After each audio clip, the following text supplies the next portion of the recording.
Hi, I'm Jeff Dixon, and welcome to the Carpenter Shop. This is the place where we take a few minutes and think about who Jesus is, what Jesus does, how we grow up in him, how he grew up and developed and understood and began putting the pieces to this thing called faith. All that happened in the Carpenter Shop. If you're watching the series, what's going on in your world is you're trying to get a little bit closer to becoming the person that God has created you to be, the best version of yourself. So today I want to read to you from Psalm 87, verse 7. Both the singers and the players on instruments say, "All my springs are in you." Interesting verse, and if you take it out of context, you get this vision of slinkies jumping around, or springs like you might have on a garage door opener. I think about Trinity Springs in Idaho. They claim to have some of the oldest, deepest, freshest water on earth. And supposedly, and again, I don't know exactly how you prove this, but supposedly it's the oldest known water from the deepest known source of water anywhere on the planet. That may be true. But here's what we know for certain. The Holy Trinity provides us with living waters that can fill us to the brim. Jesus asked the Father, he sent the Spirit, which is like a river flowing from within us, according to John 7:38.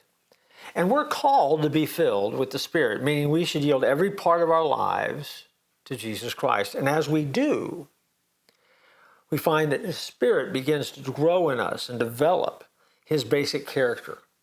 And the basic character that we need to develop: love, joy, peace, long-suffering, kindness, goodness, faithfulness, gentleness, and self-control. All becomes a part of our life. And we find that it springs up in our souls simply because of our relationship to him.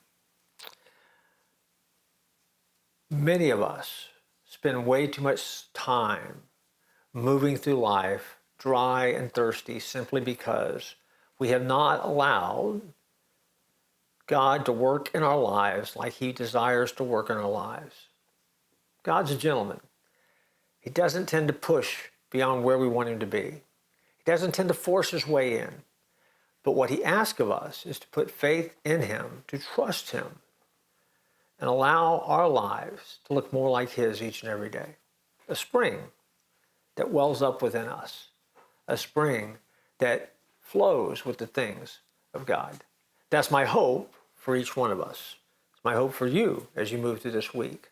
Allow those characteristics of Christ to define who you are as you remember whose you are in a world that desperately needs to see him. I look forward to joining you next time here in the Carpenter Shop.